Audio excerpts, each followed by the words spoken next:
C'est Jamila Alpoche, je travaille à l'Institut national de la recherche agronomique, l'INRA, et en même temps, je suis la coordonnatrice dans le Gécopia. Gécopia, c'est une coopération avec la Corégus. Là, donc, on va parler de l'hydroponie, des cultures hydroponiques, que ce soit en hors-sol ou sur substrat solide, ou bien en liquide. Donc, c'est deux techniques différentes. Et on le voit sur substrat. Et là, on a utilisé plusieurs substrats locaux pour remplacer la perlite. On a utilisé comment on appelle, les granulés de liège et on a utilisé aussi des granulés de la pouzola.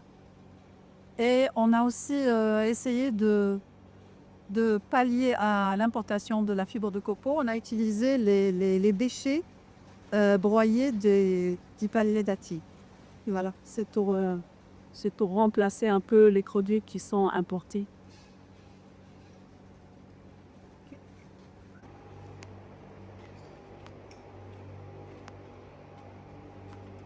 T'es ferdu.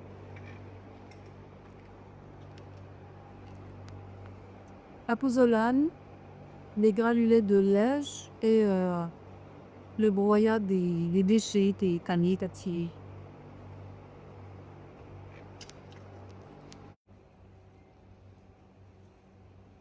Donc là-bas, c'était donc l'hydroponie ou la culture hydroponique substrat. Et là, c'est la culture hydroponique en milieu liquide. C'est-à-dire que là, les racines, les plantes, elles baignent dans un liquide. Là, il y a différentes techniques. Ici, c'est la technique, la deep flow technique, la technique où les racines baignent en profondeur. Différemment, ça peut comparer avec le sol. On utilise donc un système qui a plusieurs systèmes. Là, le système il est fermé, donc on récupère l'eau. Il n'y a pas d'évacuation, ce qui nous permet d'économiser une certaine quantité d'eau. La solution nutritive, elle est dans le réservoir, dans la citerne.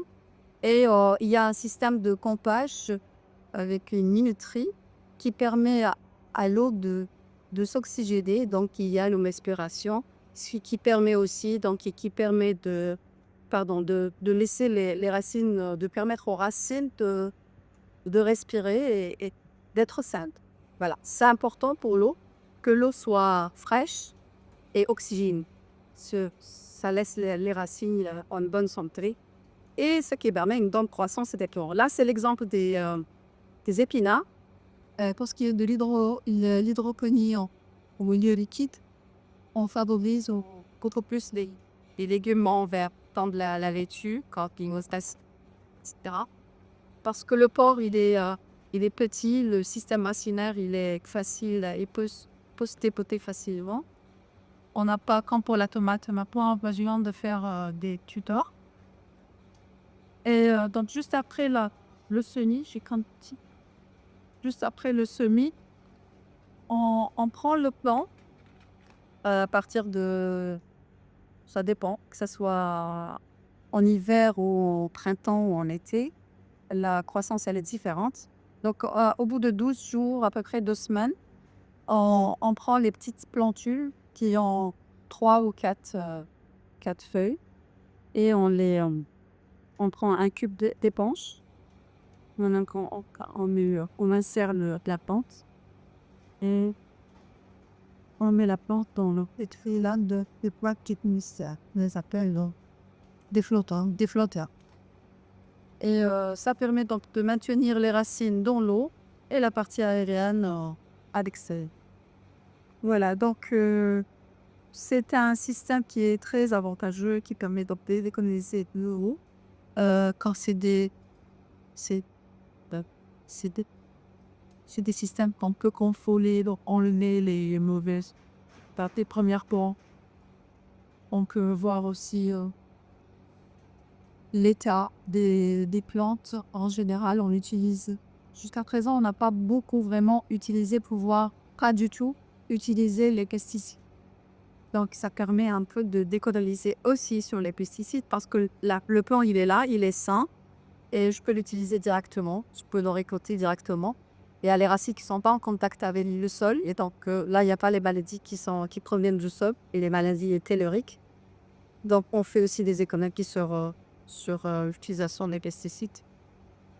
C'est un système comme ça, c'est un système de culture, d'hydroponie en général, et très intéressant. Pour les sols qui sont infestés, par exemple, et les sols qui ont un problème de sédimenter, et les sols Euh, on est plein en général. Voilà, ça permet un peu de travailler. Et oui, il y a aussi un détail à noter. Lors de la récolte, que ce soit pour la fraise ou autre, la récolte, elle est propre. C'est-à-dire, on n'est pas en contact avec le sol. Donc, j'ai ma culture, elle est récoltée.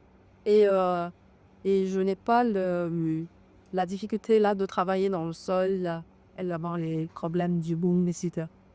C'est des systèmes des tables à hauteur qui sont très pratiques et utilisés.